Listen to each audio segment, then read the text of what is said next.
She started an amazing organisation that's growing rapidly. Could you please welcome Ronni Kahn?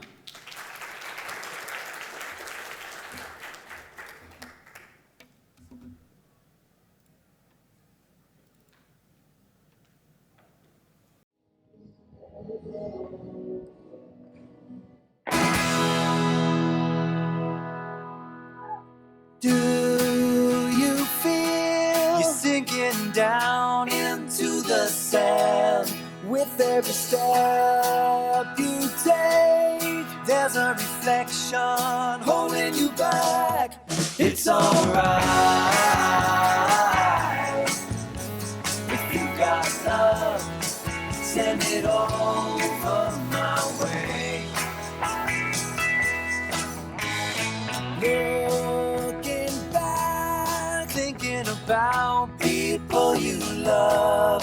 Maybe you didn't give enough. You didn't know how to open your heart. It's alright. If you got love, send it over my way.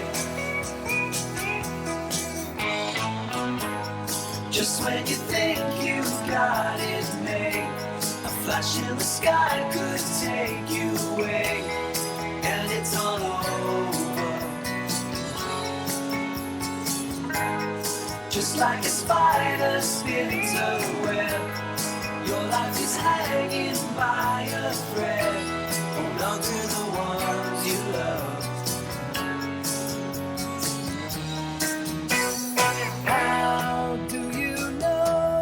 How do you know when you are lost? You keep on taking, but nothing is ever enough. It's alright. If you got love, send it over my way.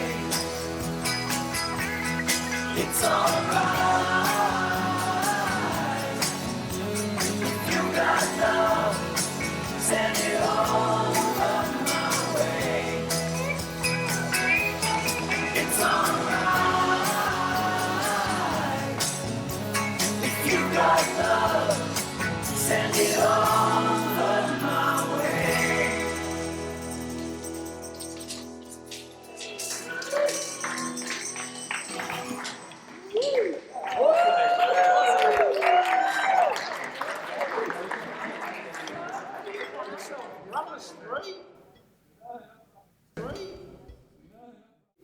I'd like to give my knowledge to the two of the people on this land we meet today and pay my deep respects to their elders, past and present. The kids in that video, we deliver food to their school every Friday, and 200 families have their food in school in that area. The reason I started that video is because most people have a stereotype about feeding food in this country. 2 million people suffer from food security. And they love us, their mothers, their kids. They're not just an old, drunk person that we might think. Okay, but can you hear me? Okay, can you not hear me? Better. Okay. The people at home can hear me too. Awesome. Okay. So I just think it's really important that we understand what we're dealing with and what I'm dealing with. But anyway, I'm here to share with you today that I happen to be the most lucky, the most privileged, the most grateful person in the world because I have found my purpose and I get to do what I clearly am meant to do. I didn't know that. I certainly didn't know when I was your age that this was what I was meant to do. I was born in South Africa, and I was given values which I am really, really grateful for. South Africa during the apartheid era was not an easy country to live in, and especially if you didn't believe in the system. But my parents were not brave and courageous. Many people did fight the system. My parents didn't, but they did it in a different way, and they educated us that the society we lived in was not right, and it was not just, and it was not equitable. And so I did grow up with that, but that doesn't mean I wasn't just a spoiled little brat, and that doesn't mean that I didn't bitch and complain, and it doesn't mean that I grew up thinking, oh my goodness, I'm so privileged. Of course, I didn't grow up. I grew up just like everybody else, thinking that, the world owes me. Anyway, I came to live in Australia about 27 years ago with my 2 sons and started a business. Came with very little because I had lived in Israel on a kibbutz. Anyway, I've lived in a lot of places, but we got a short amount of time. And so built up a business. I guess at the time I didn't know the word entrepreneur, but I have been called one. And clearly, if you just go out and make a living and do what you need to do and start a business and then start another, that's considered entrepreneurial. It doesn't matter what the word is. The point is, I did what I needed to do for me. And 11 years ago, I reached a point that after having lived and built a business with a focus of making money because I knew that that's what I needed, I reached a point in my life that I looked in the mirror and said, so is that it? And is this the person that you want to be? And surely you were not created on this earth just to look after yourself and your immediate family and to buy more shoes, more clothes, and more jewelry, which was a hard thing to come to terms with. But it didn't seem that that could be all that was in store for me. And I started questioning, was I living with my values? Was I living the kind of life that ideologically I wanted to live? And I realized that I wasn't. I was not in alignment with what I wanted to be, and started thinking about how I could be different and what it would take to be different. And one of the things that I knew from my business life, because I had built up a successful business, and again, success is all relative. For me, a successful business meant I was putting food on my table, I had a roof over my head, I've educated my 2 gorgeous sons, and I was happy.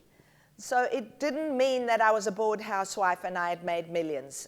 I say that because over the last 20 years, the last 10 years, I've had so many people say to me, one day when I'm as rich as you, or one day when I don't have a mortgage, and one day when I don't have bills to pay, I'm going to do what you did.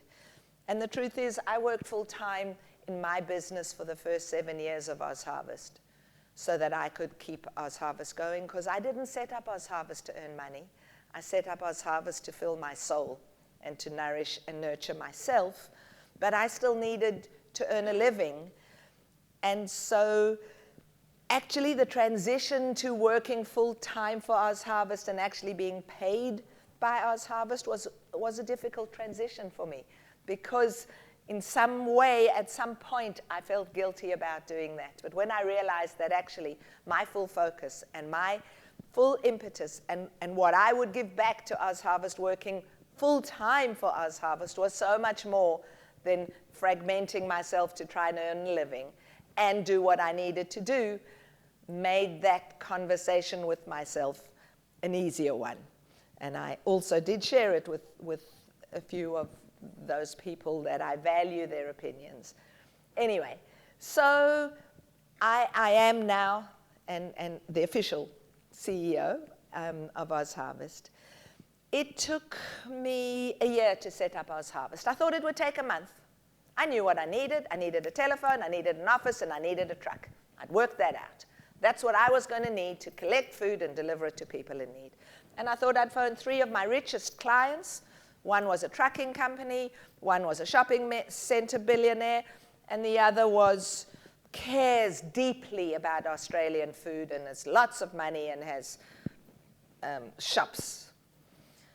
And I'm still waiting for those 3 to return my calls. However, what I realized was it actually didn't matter how long it took me. This is what I was going to do. When I realized that what I had seen and what I was doing every day was creating food waste, because we've all been to an event. You've all seen, you've been to hotels, you've been to an event, you've seen that there's groaning tables, and then you walk out the door and what happens to that food? And at 10, 11, at 12 o'clock at night, I was seeing my caterers just go whoops, throwing it all into the bin. And occasionally when I could, I would take that food and deliver it to an agency. And I'd drive in my sports car, because I did have the trappings of what money could buy. And I'd step out of my sports car over some bodies, because I'd go to an agency in Sydney, the only one I knew. That was pretty confronting to arrive at midnight. And I'd sort of go with a tray of food and sort of hand it over. And I realized that actually I had a skill. I knew that there was food. And I knew that there were people in need. And if I could connect those two, it could be a good thing. And it seems like it has been. In November 2004, our first vehicle left. White vehicle. We couldn't afford to have yellow vehicles then. White vehicle, rescuing food for the charities of Sydney. And in that first month, we delivered the equivalent of 13,000 meals to 6 different charities. I pinched myself black and blue. It was pretty extraordinary. Last month, sort of 10 and a half years later, we delivered the equivalent of about 825,000 meals to over 700 different charitable organizations around Australia. So we have grown somewhat. We've just, the end of June, we did a count and we've delivered 38,325,000 meals from good food that would otherwise have gone to waste. We've saved over 12 million kilos of food from going to landfill. And that was a side benefit. I didn't realize when I started. What I really wanted to do was rescue food and deliver it to people. It didn't take me very long to realize that, oh, whoa, there is a whole environmental piece here. There's just a huge, huge piece here. So we've evolved. So I'm going to talk fast because I just want to get through as much as possible so that you can ask me questions.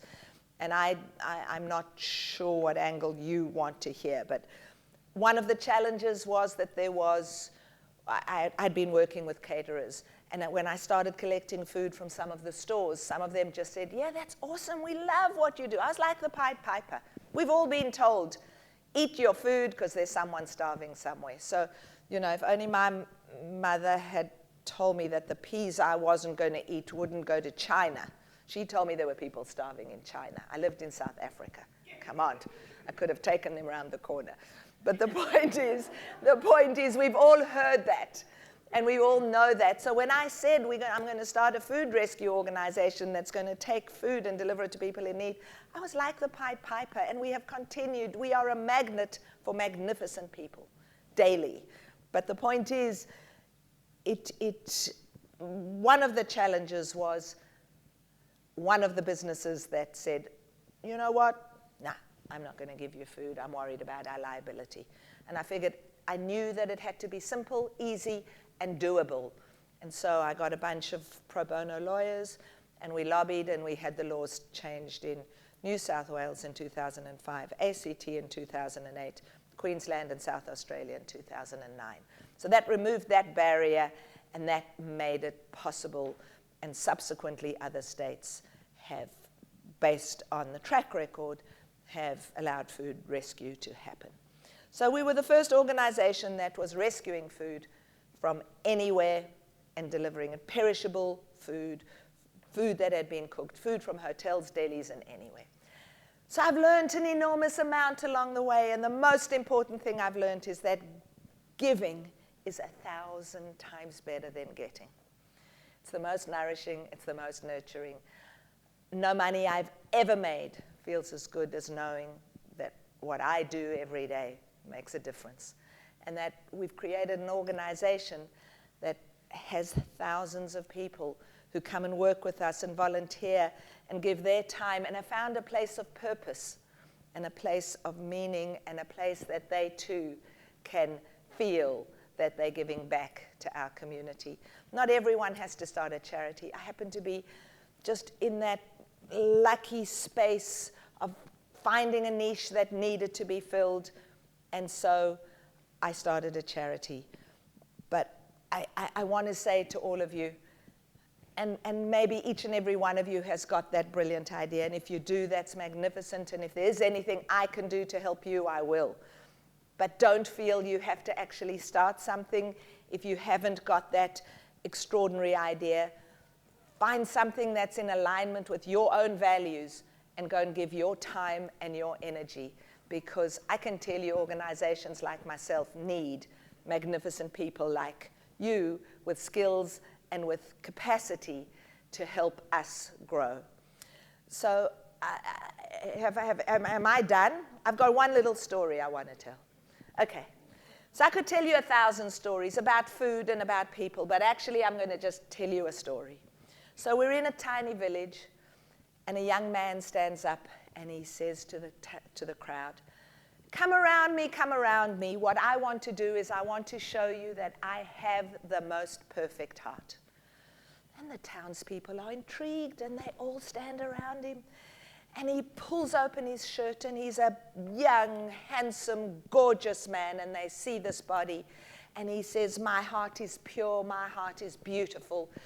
It pulsates and the blood flows through it, and you can see that I have the most perfect heart. And a little old man slowly comes up to where the young man is, and he says, you know what? I think I've got the perfect heart. And they look at him, a little shriveled old man, and he opens up his shirt, and what they see is a heart that has got tears and bruises and bumps and lumps, is misshapen and with holes in it. And they say, and why do you think you've got the most perfect heart? And he says, every lump and bump you see is because I have loved someone and I've pulled a piece of my heart out and given it to them. And they have loved me back, and I've put their piece of heart in mine.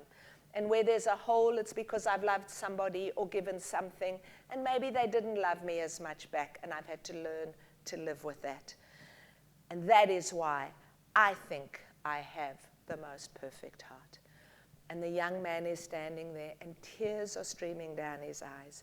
And he puts his hand into his heart, and he pulls out a piece of his heart, and he puts it in the old man's heart. And the old man takes a piece of his heart and puts it in the young man's heart. And the young man says, now I understand what a perfect heart is. I now, too, am part of the generosity of living. I am sure that if I look at all of your hearts, they are lumpy and misshapen and with holes in it. Thank you. For anyone who'd like to see, this is our annual report. What I haven't mentioned is that what is unusual about OzHarvest as a charitable organization is in the 10 years that we've grown, we have managed to create a brand that is very visible and very lovable, I say. I say we're Australia's most loved charity. And people seem to agree with me when I say it, so I'm not going to stop saying it. But would anyone like to ask me anything? Because I think it's time for questions, and honestly, I've just touched the tip of the iceberg. Yes? I would actually like to say thank you. Thanks. 9 years ago, I used to be the coordinator of Norman Andrews' house at Bondi Beach, and it was when OzHarvest was just pretty much just starting out. Right. And so, yes, your white van at the time Thank you. was much treasured in Bondi. And Thank whatever you. we would cook for the homeless, our regular people, which was up to about 60, as you probably know, would be dependent on the perishable goods that we received, because we wanted to be able to cook it up as quick as we could, or use the salads, etc. Yeah. And then we had icebergs come on top, and OzHarvest would also, there was food that we Christmas. could leave out course. because, as you probably know, we provided breakfast and lunch, but not dinner. So Yeah. it meant that with OzHarvest delivery, that they could also take stuff, and majority of those were homeless. So thank you very much. It's a pleasure. Thank you.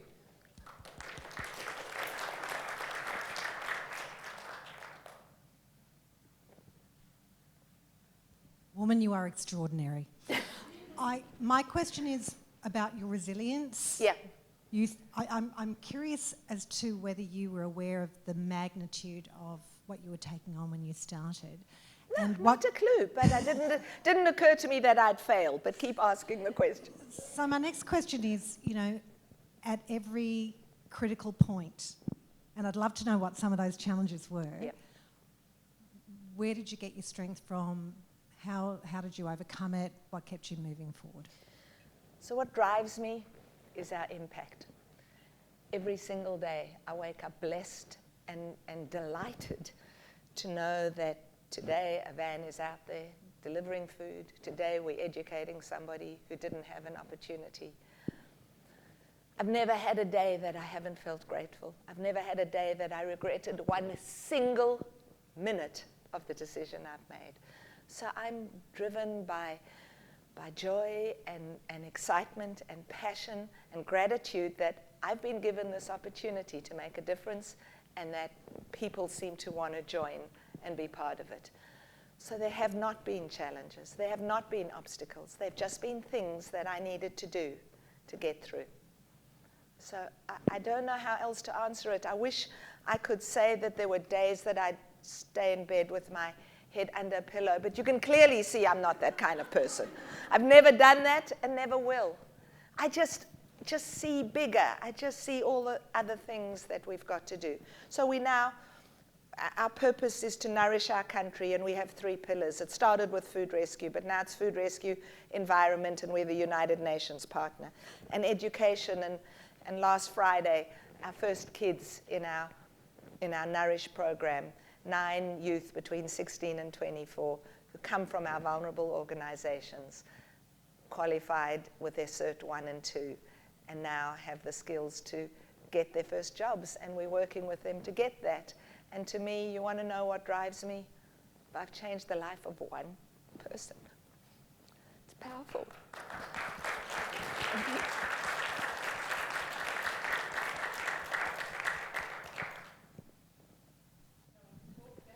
Well, nor can I. Ronni, I have to say your story brought tears to my eyes. It was so affecting, and thank you. However, you are indeed a passionate and dynamic leader. Yeah. What are the qualities of the people you seek in the board that support you? So I choose for attitude and not skill. So the people who work for me, or I want people who are willing to do what it takes. I would never ask a single person to do what I wouldn't do. So if a truck broke down or I didn't have a driver, I would just get out there and drive. Why wouldn't I? If we needed to load up something. So I want people who are doers. When I sit in front of people, I say, look, I understand that I'm either hiring you for a 40-hour job or whatever, but if you're a clock watcher, maybe you shouldn't come and work for us, because I won't appreciate it if you walk in at 8:30 and leave at 5 if there's still stuff to do. So I think it's about people who want to do action. I want people who, I'm not interested in bludgers. I'm not interested in people who whinge and complain. Seriously, we're all so privileged if we can wake up in the morning and look outside and say, shit, I'm alive. So I want people who know that. And if all of you are in jobs, if any of you are in jobs that you don't love, I want to tell you something, change it now. You only have one life. I normally talk about a young guy, but you've probably all read in the newspaper about that young man. It's 2.5 years ago, who on his 18th birthday woke up in the morning and said, Mom, I'm taking my girlfriend to dinner tonight in King's Cross. He was killed that night in an accident. Somebody bullied him. Do you think he woke up that morning and said, Mom, give me my last hug ever because I'm going to die tonight? We all think we've got forever. Those people who come to me and say, one day I'm going to do what you did, I say, really? What's wrong with today? So all I'm wanting to remind you is just do what you need to do. Love who you need to love. Tell the people that you love them. And just don't wait, because we don't have time to wait. I don't think I answered your question.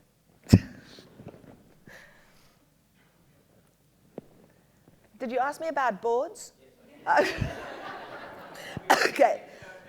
I'll tell you, no, I do. Can you imagine how challenging it was for me to get a board when I'd been in my own business and suddenly I was accountable to some people telling me to do stuff? So, board members, I want people who've got time, I want people who've got skills, and I want people who've got attitude. If they don't love what we do and just absolutely get that delivering food, that educating people, that engaging with community is what it's about, no, you shouldn't be on my board. And our board is about being innovative and nimble and agile, and I was told this week to maybe we need to pause for 6 months. And I said, what does that mean? But it is, you know, they're there for governance. I want their skill set. And I think all of you should know that it is a commitment. But you must only go on a board for a cause that you totally and firmly believe in. Do not get on a board because you think that particular board will be useful to you. Nothing, if it's not what you believe in, it will never be useful for you and it won't be a good fit. It's about a match. It's a relationship, and it's about respect and honor, and it's a responsibility. And you want to feel that you believe in what it is that you're working for. Got time for one last question, I think. I was just wondering what the biggest challenge that you've had in the last 10 years might be. Sure. The biggest challenge, first of all, we've grown now and we have 85 staff. So that we're a national organization. And managing 85 people and still, I took my eye off the ball in terms of I let other people hire some people. And I think that we didn't get the same people as if I do the last interview. So we had a few people that I don't think got our culture. And so that was challenging because to shift and change and to undermine or to have your culture shift is a very challenging thing. And so we're back on board and nobody gets hired at any level. I have the last word just to meet them. They can come through approved. All I want to do is meet people and say, yep, they're right for our organization. Does it mean I won't make mistakes? I might. But then I can blame myself and not blame somebody else. Yeah, so managing people, you know, is hard when your organization grows, as it must. In dealing with governments and food safety regulations, how did you do that? What was the process you went through? So, very briefly, so first of all, governments, we won't talk about money, we're talking about regulation.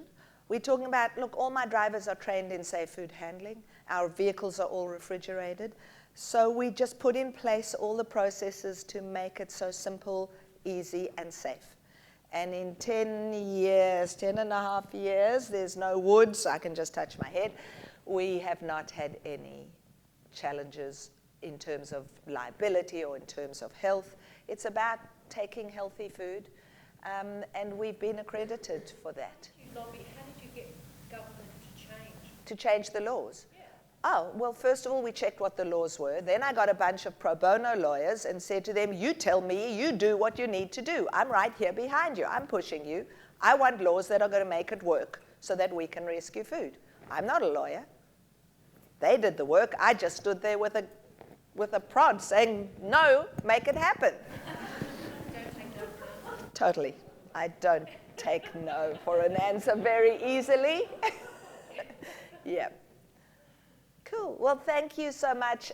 It's just divine to be in a room of young, energetic people who want to give back, who want to commit, and who want to find a way to be of service. It's our job. It's the role that we all need to do. It's not only about ourselves. It's about the ripple effect of what we can do to make this world and this country a better place. And we need good leaders. We really do. Thank you so very much.